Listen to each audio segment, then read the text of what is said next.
হাসরের ময়দানটা বান্দা এমন হয়ে যাবে যেদিন মা তার সন্তানকে চিনবে না, ভাই সেদিন ভাইয়ের কাছ থেকে পলায়ন করবে, বাবা তার সন্তানের কাছ থেকে পলায়ন করবে, স্ত্রী তাহার স্বামীর কাছ থেকে পলায়ন করবে, সন্তান তার বাবা মার কাছ থেকে পলায়ন করবে।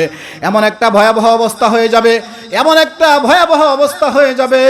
লিকুল্লি ইমরিইম মিনহুম ইয়াউমাইযিন শাআনুন ইউগনি। কারণটা হচ্ছে সেদিন এমন একটা ভয়াবহ অবস্থা যেদিন সবাইকে নিয়ে সবাই ব্যতিব্যস্ত হয়ে থাকবে। এমন কঠিন মুহূর্তে একজন মানুষ তার নিজের চিন্তা করবে না, তার পরিবারের চিন্তা করবে না, তার বিবি বাচ্চার কথা চিন্তা করবে না, চিন্তা করবে ইয়া উম্মতি ইয়া উম্মতি। হাজারো ব্যথা বেদনার পরে ফিরে আসনি তুমি আপন ঘরে, দিনের আলো তুমি ছড়িয়ে দিতে চলে গেলে মদিনায় মক্কা ছেড়ে।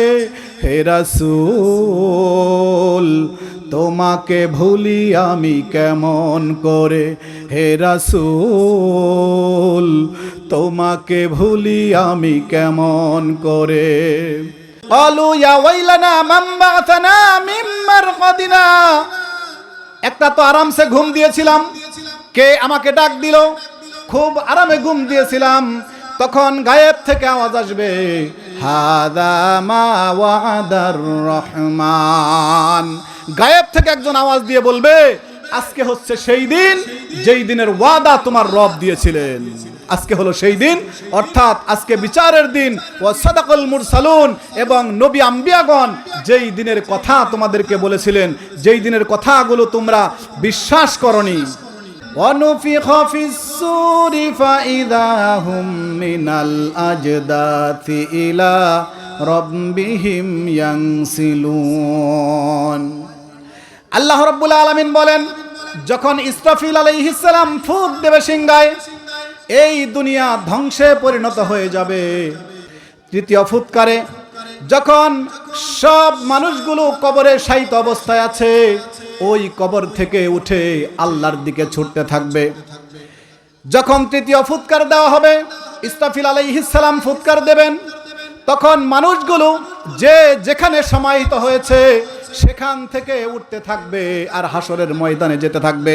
তারা বলবে ক্বালু ইয়া ওয়াইলানা মান বা'আথানা মিন মারকাদিনা হাদা মা ওয়াদার রহমান ওয়া সাদাকাল মুরসালুন। পড়েন আল্লাহু আকবার। ওই সমস্ত কবরবাসীগুলো যখন সিংহায় ফুঁক দেওয়া হবে, তারা কবর থেকে উঠে যাবে, এবং কবর থেকে উঠে তারা যখন হাসরের ময়দানের দিকে ছুটতে থাকবে, তারা বলবে কে আমাদেরকে কবর থেকে উঠালো। যারা জান্নাতবাসী হবে তারা তো কবরে একটা আরামসে ঘুম দেবে। নতুন জামাই যেমনি ভাবে ঘুম দেয়, ওই কবরে যখন একজন ব্যক্তিকে রাখা হয়, মুমিন ব্যক্তিকে রাখা হয়, ওই ব্যক্তির কবরের সাথে আর জান্নাতের সাথে দরজাকে অ্যাড করে দেওয়া হয়, সংযোগ করে দেওয়া হয়, এবং সে আরামসে একটা ঘুম দেয়। ওই লোকগুলো বলবে ক্বালু ইয়া ওয়াইলানা মান বা'আথানা মিন মারকাদিনা। একটা তো আরামসে ঘুম দিয়েছিলাম, কে আমাকে ডাক দিল, খুব আরামে ঘুম দিয়েছিলাম, তখন গায়েব থেকে আওয়াজ আসবে হাদা মা ওয়াদার রহমান। গায়েব থেকে একজন আওয়াজ দিয়ে বলবে আজকে হচ্ছে সেই দিন যেই দিনের ওয়াদা তোমার রব দিয়েছিলেন। আজকে হলো সেই দিন, অর্থাৎ আজকে বিচারের দিন। ওয়া সাদাকাল মুরসালুন, এবং নবী আম্বিয়াগণ যেই দিনের কথা তোমাদেরকে বলেছিলেন, যেই দিনের কথাগুলো তোমরা বিশ্বাস করনি। সেদিন মানুষ হয়রান পেরেশান হয়ে যাবে। কুরআনুল কারীম আল্লাহ তাআলা বলেন, মানুষ এমন হয়রান আর পেরেশান হয়ে যাবে, ইয়াউমা ইয়াফিরুল মারউ মিন আখিহি ওয়া উম্মিহি ওয়া আবিহি ওয়া সাহিবাতিহি ওয়া বানিহি। হাসরের ময়দানটা বান্দা এমন হয়ে যাবে যেদিন মা তার সন্তানকে চিনবে না, ভাই সেদিন ভাইয়ের কাছ থেকে পলায়ন করবে, বাবা তার সন্তানের কাছ থেকে পলায়ন করবে, স্ত্রী তাহার স্বামীর কাছ থেকে পলায়ন করবে, সন্তান তার বাবা মার কাছ থেকে পলায়ন করবে। এমন একটা ভয়াবহ অবস্থা হয়ে যাবে, এমন একটা ভয়াবহ অবস্থা হয়ে যাবে। লিকুল্লি ইমরিইম মিনহুম ইয়াউমাইযিন শাআনুন ইউগনি। কারণটা হচ্ছে সেদিন এমন একটা ভয়াবহ অবস্থা, যেদিন সবাইকে নিয়ে সবাই ব্যতিব্যস্ত হয়ে থাকবে। এমন কঠিন মুহূর্তে একজন মানুষ তার নিজের চিন্তা করবে না, তার পরিবারের চিন্তা করবে না, তার বিবি বাচ্চার কথা চিন্তা করবে না, চিন্তা করবে ইয়া উম্মতি ইয়া উম্মতি। হাজারো ব্যথা বেদনার পরে ফিরে আসনি তুমি আপন ঘরে, দিনের আলো তুমি ছড়িয়ে দিতে চলে গেলে মদিনায় মক্কা ছেড়ে। হে রাসূল তোমাকে ভুলি আমি কেমন করে, হে রাসূল তোমাকে ভুলি আমি কেমন করে। সেদিন যখন সবাই সবাইকে নিয়ে ব্যতিব্যস্ত থাকবে, আমার আপনার পয়গম্বর জনাবে মুহাম্মদুর রাসূলুল্লাহ সাল্লাল্লাহু আলাইহি ওয়াসাল্লাম, তিনি দুনিয়াতে যেমন সারাটা জীবন আমাদের জন্য কান্না করেছেন, উম্মতের নাজাতের জন্য কান্না করেছেন, কাল হাসরের ময়দানেও উম্মতের জন্য কান্না করবেন। কান্না করতে করতে আল্লাহর দরবারে সেজদায় পড়ে যাবেন, সেজদায় কান্না করতে থাকবেন। তখন আল্লাহ তাআলা নবীজির কান্না দেখে বলবেন, আমি আপনাকে দুনিয়াতে অনেক কষ্ট দিয়েছি, আজকে আপনার কোনো কান্নার দিন নয়, কোনো দুঃখের দিন নয়, আজকে আমি আল্লাহ তাআলা আপনাকে খুশি করে দেব।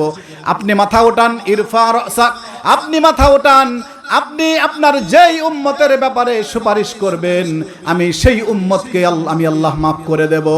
সুবহানাল্লাহ। এইভাবে করে মানুষ ব্যতিব্যস্ত হয়ে যাবে, কারণ মানুষের অবস্থা এখন এমন কঠিন হয়ে যাবে, মানুষ হয়রান পেরেশান হয়ে যাবে। সেদিন অবস্থা এমন হবে, ফায়াউমাইযিল লা ইউসআলু আন যামবিহি ইনসু ওয়ালা জান। সেদিন অবস্থাটা এমন হয়ে যাবে, সেদিন কোনো জিন কিংবা মানুষকে তাহার পাপ সম্পর্কে জিজ্ঞাসা করা হবে না। আপনারা হয়তো মনে করতে পারেন যদি জিজ্ঞাসা না করে তাহলে মনে হয় বেঁচে যাব, ব্যাপারটা মোটেও এমন নয়। আল্লাহ তাআলা বলেন, আমি কোনো জিন কিংবা মানুষকে তাহার পাপের কথা আমি আল্লাহ তাআলা তাদেরকে জিজ্ঞাসা করব না। সেদিন আমি কি করব তোমরা শুনে নাও। ইউরাফুল মুজরিমুনা বিসিমাহুম ফায়ুখাযু বিন নাওয়াসি ওয়াল আকদাম। পড়ুন আল্লাহু আকবার। আল্লাহ তাআলা বলেন, আমি অপরাধীদেরকে তাদের কপাল দেখে দেখে চিনে নেব, এবং কপালের ঝুঁটি এবং পা ধরে ধরে আমি আল্লাহ তাআলা তাদেরকে জাহান্নামের মধ্যে নিক্ষেপ করব। আল্লাহ তাআলা অন্যত্র বলেন, আল ইয়াউমা নাখতিমু আলা আফওয়াহিহিম ওয়া তুকাল্লিমুনা আইদিহিম ওয়া তাশহাদু আরজুলুহুম বিমা কানু ইয়াকসিবুন।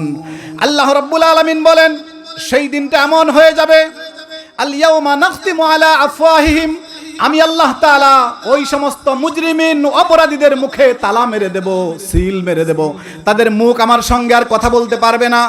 তারা কি বলবে? ওয়াতুকাল্লিমুনা আইদিহিম, তাদের হাতগুলো আমি আল্লাহ তাআলার সাথে কথা বলবে, ও তাশহাদু আরজুলুহুম, এবং তাদের পাগুলো তাদের অপরাধের ব্যাপারে সাক্ষী দেবে, এবং বিমা কানু ইয়াকসিবুন, তারা যা কিছু করত সব কিছুর ব্যাপারে আল্লাহ তাআলার কাছে সাক্ষ্য প্রদান করবে। তখন ওই ব্যক্তি চিন্তা করবে, হায় রে, হে আমার হাত, হে আমার অঙ্গ প্রত্যঙ্গ, আমি যত পাপ করেছি, ঘুষ খেয়েছি, সুদ খেয়েছি, তোমাকে নিয়েই তো খেয়েছি, তোমার হাত দিয়েই তো ঘুষগুলো গ্রহণ করেছি, তোমার হাত দিয়েই সুদগুলো গ্রহণ করেছি, যত অপরাধ করেছি তুমি অঙ্গ প্রত্যঙ্গ নিয়েই তো করেছি, কিন্তু আজকে কেমন অবস্থা হচ্ছে, আমার বিরুদ্ধে তোমরা সাক্ষী দিচ্ছ, তোমরা যেহেতু সাক্ষী দিচ্ছ আজকে আমার সাথে আলবার আচরণ হবে না।